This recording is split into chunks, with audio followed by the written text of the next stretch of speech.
હવે તમે આગળ વધીને શું કરવું છે એના વિશે કોઈ સ્વપ્ન સેવી છે? હું ઘણી શાળામાં જાઉં ને તો મને એમ કહે કે શિક્ષક થવું છે, પોલીસ થવું છે. એટલે અહીંયા બી શિક્ષક થનારા અને પોલીસ થનારા હશે.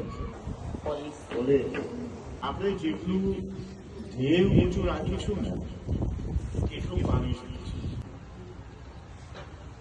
એને કહ્યું તેમ હું જ્યારે તમારા જેટલો હતો કદાચ મોટો 17 વર્ષનો 18 વર્ષનો ત્યારે એક ખેવના કરેલી કે મોટો થઈને હું સમાજને કંઈ આપી શકું તો કેવી મજા આવે અને કુદરત એ સાકાર કરે.